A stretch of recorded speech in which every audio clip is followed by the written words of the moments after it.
जय हिंद दोस्तों, मैं आपका दोस्त रोहित कुमार स्वागत करता हूं फिर एक बार आपको जेएस मेमोरियल एकेडमी के ऑनलाइन क्लास में।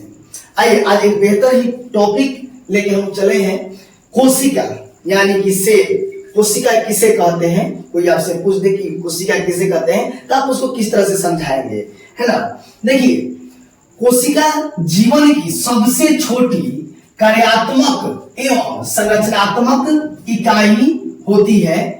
शरीर की जो हम लोग जितना जीव जंतु हैं, या प्लांट हो जाए या एनिमल्स हो जाए, पेड़ पौधा हो जाए, कुत्ता हो जाए, चींटी हो जाए, बिल्ली हो जाए, हाथी हो जाए, मनुष्य हो जाए, पहले तो ये बात समझे कि सारे जितने भी सजीव हैं, जितने भी जिंदा हैं, वे सब कोशिका से बने हुए हैं। और कोशिका का डेफिनेशन क्या कहता है, कोशिका क्या कह रहा है कि कोशिका शरीर की यानी कि सबसे छोटी क्रियात्मक, मतलब क्रिया मतलब काम करने वाला, वर्क करने वाला, क्रियात्मक एवं संरचनात्मक इकाई है। मतलब कि अब हमारा जैसे कि एक दीवार बनता है, अब समझिएगा, तो एक एक ईंट जुड़ जुड़ के एक दीवार बना हुआ है। अब फिर दीवार जुड़ के रूम बनता है, रूम जुड़ के घर बनता है। इसी प्रकार से हम लोगों के शरीर में या जीवों के शरीर में एक छोटा कोशिका जुड़ के एक ऊतक का निर्माण करता है, और ऊतक निर्माण करता है जुड़ के अंग तंत्र मिलके क्या बनाता है, अंग को, और अंग मिलकर एक शरीर का निर्माण होता है। इसीलिए कोशिका जो है शरीर की सबसे छोटी क्रियात्मक एवं संरचनात्मक इकाई। मैं जो बोल रहा हूं, बोलने में मेरा हाथ, जीभ, मुंह यूज हो रहा है, तो ये हाथ बना किस चीज से है, कोशिका से बना हुआ है। तो जाहिर सी बात है, जब कोशिका का मैं हाथ का यूज कर रहा हूं तो ये कोशिका से बना हुआ है, तो कोशिका का भी उपयोग क्रिया कर रही है कि नहीं कर रही है, कोशिका कर रही है ना। तो इसलिए ये कोशिका संरचनात्मक क्रियात्मक इकाई कही जाती है ना। ये जितने भी जीव हैं, जितने भी सजीव हैं, ये सभी कोशिका से बने हुए हैं। इसमें कोई ऐसा नहीं है कि कोई ठाकुर है तो अलग कोशिका से बना हुआ है, कोई अहिरान है तो अलग कोशिका से बनल है, भगवान है अलग, सभी के शरीर में एक ही कोशिका है ना। आगे देखिए, कोशिका के अध्ययन को क्या कहते हैं, साइटोलॉजी कहते हैं। कोशिका के अध्ययन को क्या कहते हैं, साइटोलॉजी। यहां पे समझिएगा, साइटोलॉजी। देखिए, ये दो आपस में शब्दों से जुड़ के बना हुआ है, cyto plus logy. Cyto plus logy. Cyto means क्या होता है, स्पेस, और लॉजी मीन्स क्या होता है, स्टडी।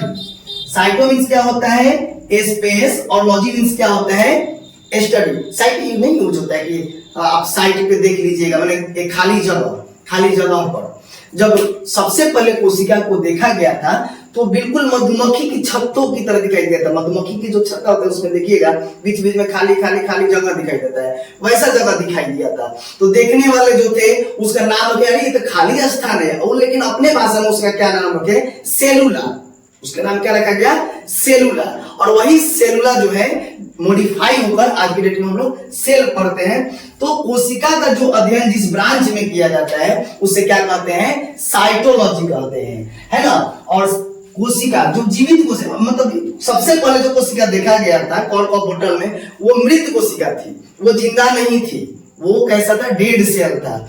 उसके बाद एंटन वैन लीवेनहुक नामक एक वैज्ञानिक एक आधुनिक माइक्रोस्कोप से जीवित कोशिका को देखे, और दुनिया को उन्होंने बताया कि नहीं, कोशिका केवल डेड ही नहीं होता है, जीवित भी होता है। जितने भी सजीव हैं वे सब चीज जीवित कोशिका से बने हुए हैं। लेकिन सबसे पहले कोशिका को देखने वाले कौन थे, कोशिका का शब्द का सबसे पहले प्रयोग जो किए थे उनका नाम था रॉबर्ट हुक।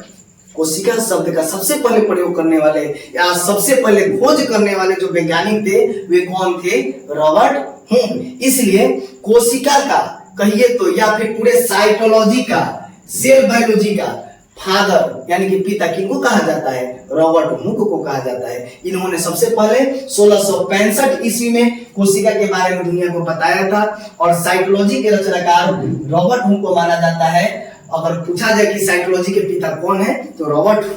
आगे चलते हैं। देखिए, सबसे छोटी कोशिका कौन होती है, माइकोप्लाज्मा। सबसे छोटी कोशिका कौन है, इंपॉर्टेंट है, नोट कीजिएगा, इसको स्क्रीनशॉट लेके नोट कर लीजिएगा कि सबसे छोटी कोशिका कौन है, माइकोप्लाज्मा।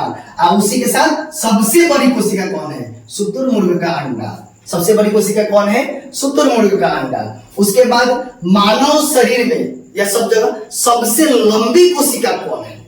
सबसे, एक हो गया छोटी, एक उसके बाद बड़ी, उसके सबसे लंबी कोशिका कौन है? तो सबसे लंबी कोशिका कौन है? मानव शरीर में या जीव जंतुओं में जो है आपके जंतु में ही तंत्रिका तंत्र। तंत्रिका तंत्र, और तंत्रिका तंत्र क्या होती है? ये एक मतलब उसको हम लोग न्यूरॉन कहते हैं अंग्रेजी में। ये हमारा ब्रेन है, और ब्रेन से जो अब मैं बोल रहा हूँ जीभ से, तो टंग इस तरह से मूव कर रही है, मैं जो बोल रहा हूँ इसको कौन करवा रहा है?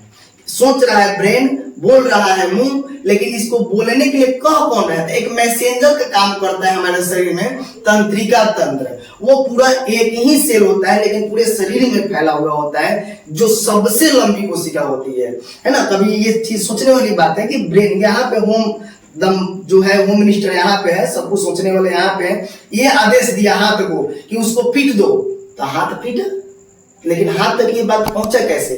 तो due to presence of neuron, तंत्रिका तंत्र के उपस्थिति के कारण ये हम लोग का शरीर काम करता है, मूव करता है, और ये हमारे शरीर में सबसे लंबी कोशिका है। जी हाँ दोस्तों, वीडियो कैसा लगा जरूर बताइएगा कमेंट बॉक्स में, और इसका नेक्स्ट वीडियो आ रहा है, तब तक के लिए धन्यवाद।